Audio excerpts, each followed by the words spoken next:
For over 45 years, Gundam has grown into a global phenomenon, but its success wasn't always certain.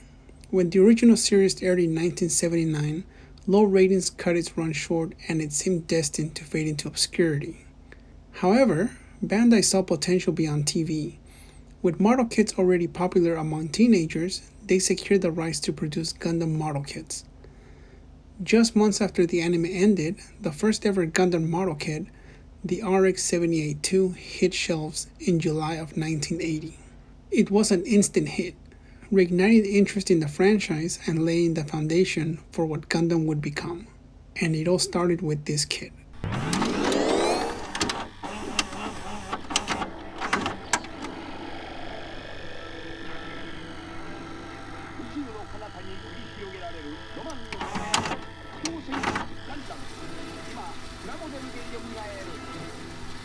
Now let's take a step back in time to the early 80s, an era before perfect grades, master grades, real grades, high grades, and any other grade.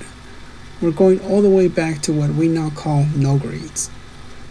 Today we'll review and build the very first Gundam kit, the RX-78-2, along with Char's Zaku, which was released just a couple months after, and in the spirit of authenticity, I'll do my best to build and color them just like they did back in the day.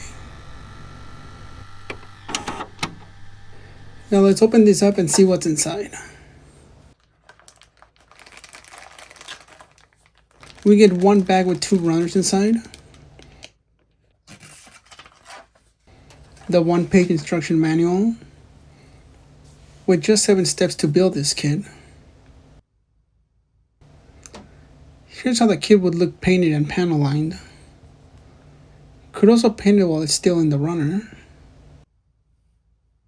On this runner we get the body pieces, shield, the feet, a set of hands, the V-fin, hip, beam rifle. Both beam sabers are here on the top.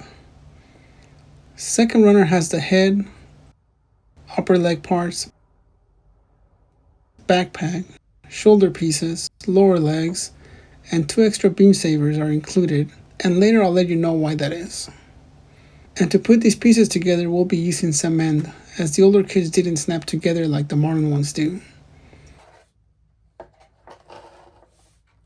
The Zaku kit also comes in 2 runners. The manual with the same number of steps as the RX-78-2.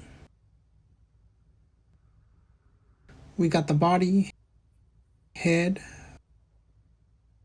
back piece, shield,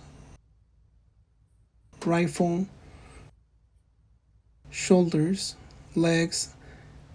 Also comes with 1 set of hands.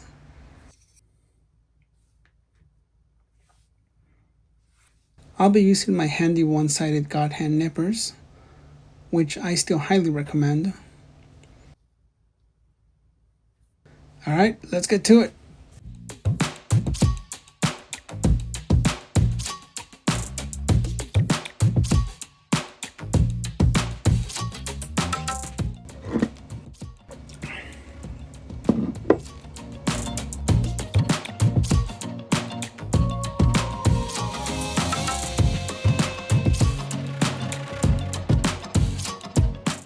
The beam rifle is quite nicely detailed. The iconic shield looks nice as well. Not a lot is going on the backside. Body pieces come in sets of 2. Here we have the holes to attach the backpack to. Here's the 4 beam sabers. And the reason we get the extra 2 is because 2 of them are meant to be cut down to fit into the backpack.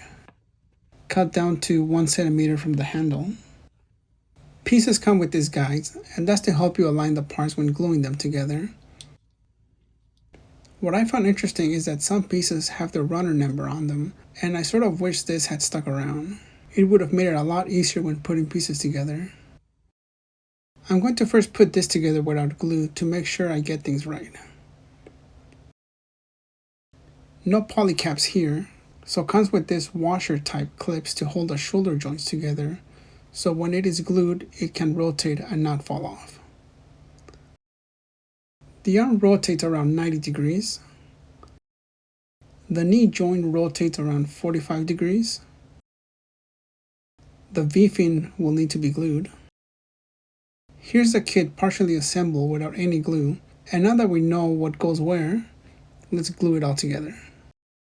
The way this works is that once the glue is applied and both pieces are pressed together, it'll melt the glue and bond both pieces, creating this raised seam in between.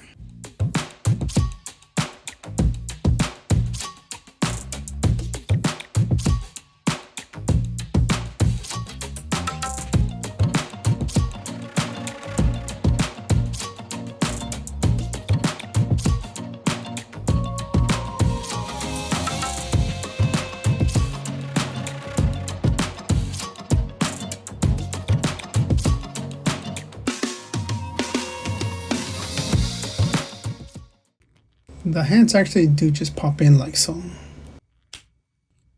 By adding the shield handle to the hand, we can attach the shield. Here's the kit fully glued together. I'll admit it really looks cool fully assembled, even in a single color. His beam saber looking more like a baton. Let's now get the Zaku put together.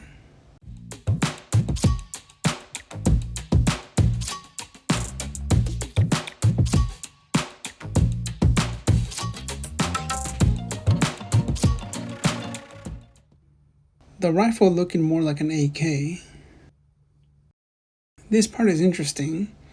In order to put the fin on the head, we actually need to carve an opening for it, as shown in the manual. Once that's done, we can put it in place, holding on by a thread.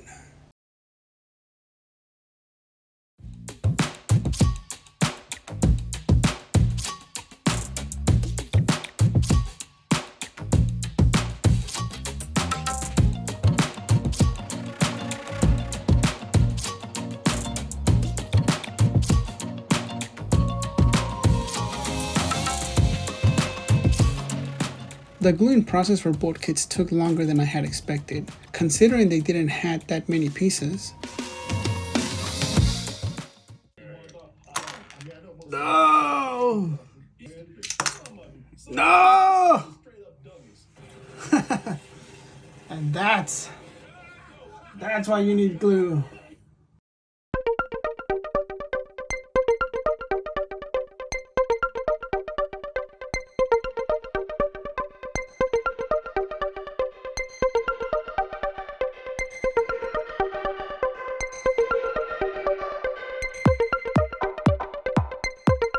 Next, we'll be brushing them with lacquer colors, as that's what was most common at the time.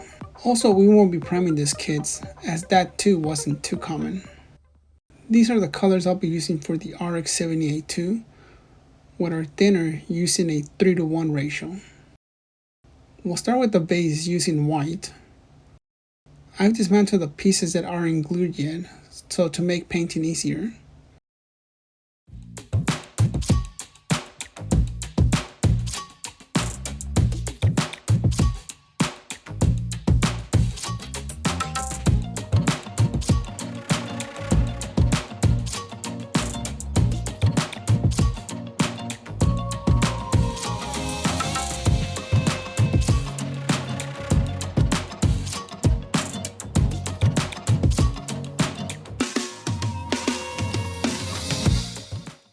Next up, the Zaku colors we'll be using.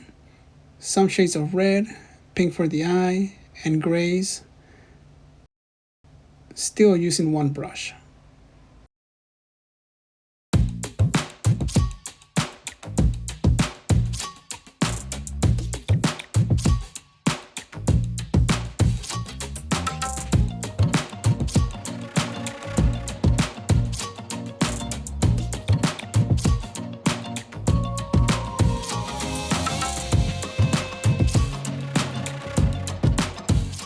I feel this red might have been more vibrant than what I was going for, but still, it looks pretty good.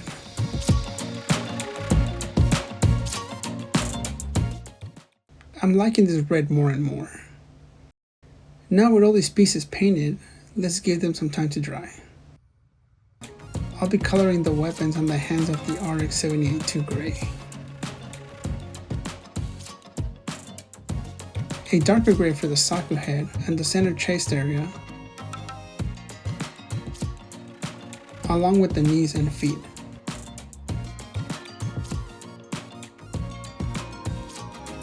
Filling in the yellow areas of the RX-78-2. Decided to skip the panel lines as they weren't too common, nor was coating.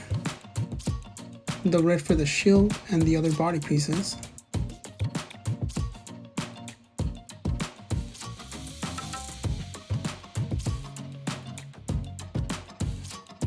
Finally, the blue on the chest, and light blue for the backpack. Blue was the color that gave me the most trouble. Even after several coats, this was the best I could get it to.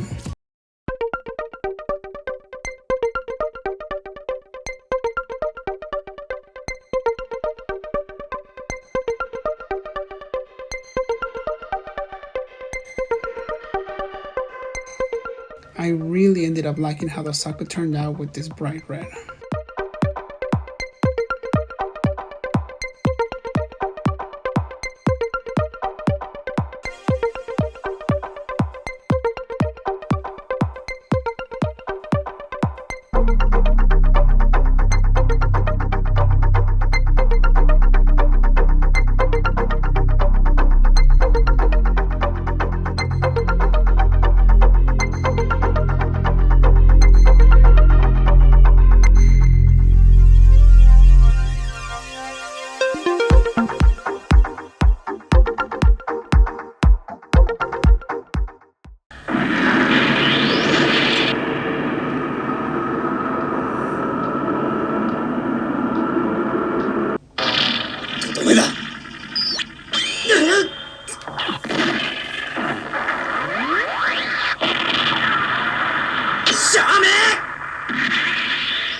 Lastly, I'll end this video with a side-by-side comparison to a newer HG kit.